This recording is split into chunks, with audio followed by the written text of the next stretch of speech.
कि जो भी शहीद हुए वो सब किसान और गरीब के बेटे थे।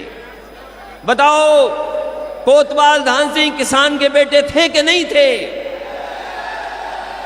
ये जो मंच पे हमारे आपके और नौजवानों के नौजवान दीवाने हैं जिनके, बताओ सरदार भगत सिंह किसान के बेटे थे कि नहीं थे? और आज भी हमारे देश की सेवा करने में किसान लगा हुआ है। आज भी देश की अर्थव्यवस्था को कोई बचा रहा है तो हमारा किसान बचा रहा है।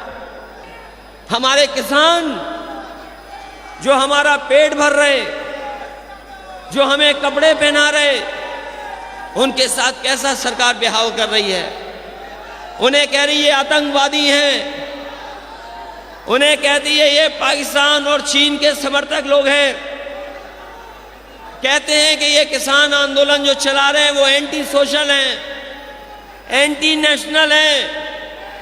मैं इतने लोगों के सामने कहना चाहता हूं, बड़ी जिम्मेदारी से पत्रकार साथियों के सामने, कि जो लोग इस आंदोलन को, किसानों के आंदोलन को बदनाम कर रहे हैं, जो किसानों पर आरोप लगा रहे हैं, जो किसानों को कह रहे हैं कि दलाल हैं, आतंकवादी हैं, मैं उनसे कहना चाहता हूं जो किसानों का आंदोलन खत्म करना चाहते हैं वो सबसे एंटी सोशल, एंटी नेशनल लोग हैं जो हमारे किसानों का आंदोलन खत्म करना चाहते हैं।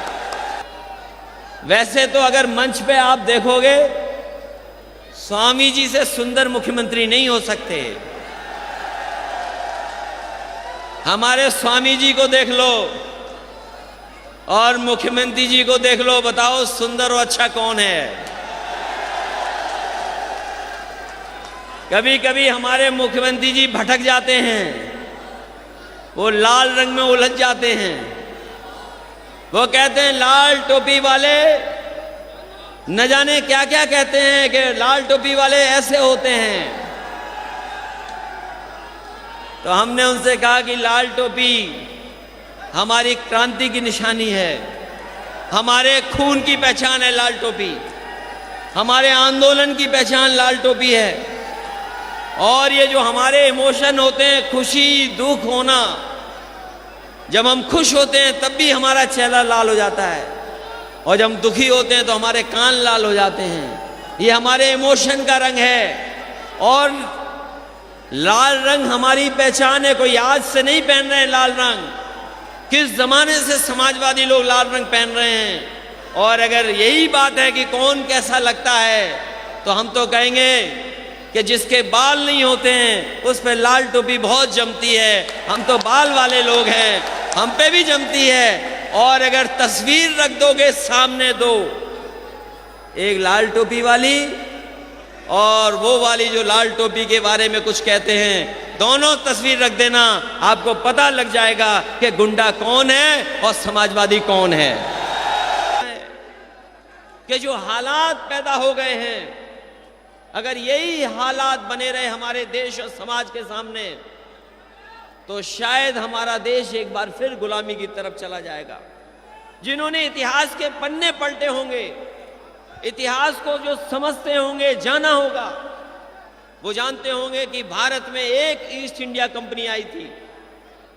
भारत में व्यापार करने के लिए, कारोबार करने के लिए एक ईस्ट इंडिया कंपनी आई थी और इस देश को गुलाम बना दिया। जिन्होंने इतिहास पढ़ा होगा वो जानते होंगे, जो एक कंपनी थी वो सरकार बन गई। केवल एक कानून पास हुआ था, एक कानून पास हुआ, ब्रिटेन में एक कानून पास हो गया उसी समय।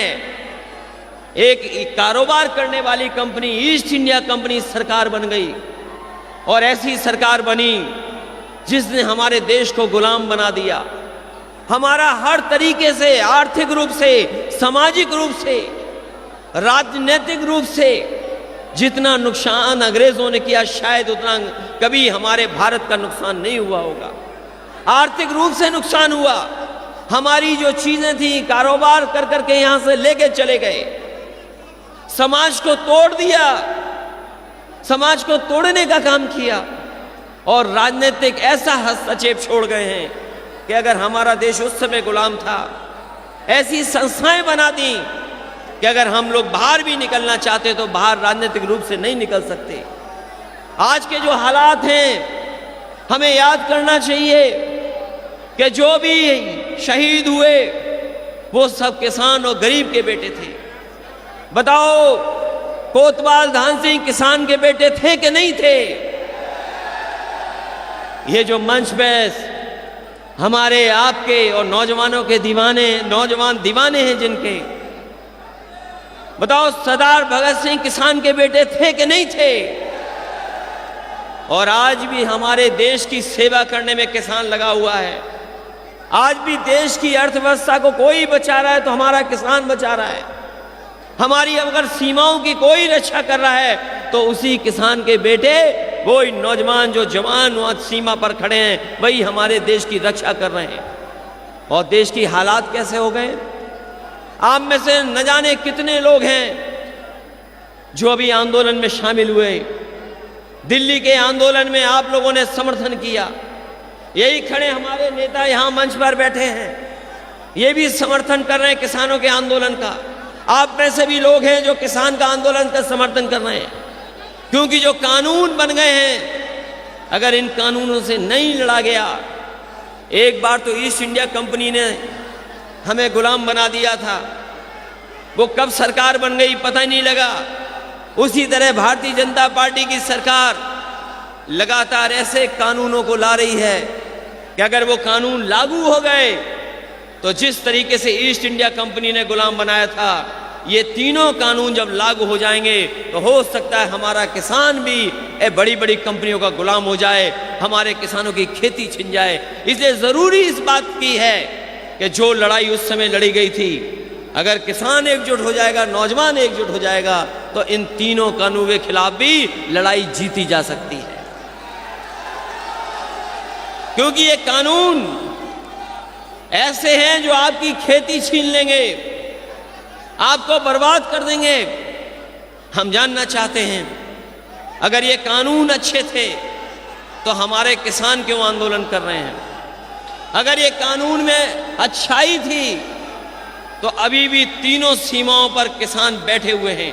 हमें खुशी है इस बात की कि पंजाब और हरियाणा के किसानों ने न केवल पंजाब हरियाणा के किसानों को जगाया, बल्कि वहाँ के किसानों ने पूरे देश के किसानों को जगाने का काम किया है। मैं बधाई देता हूँ किसानों के आंदोलन चलाने वालों को कि उनके आंदोलन की वजह से किसान जाग गया है।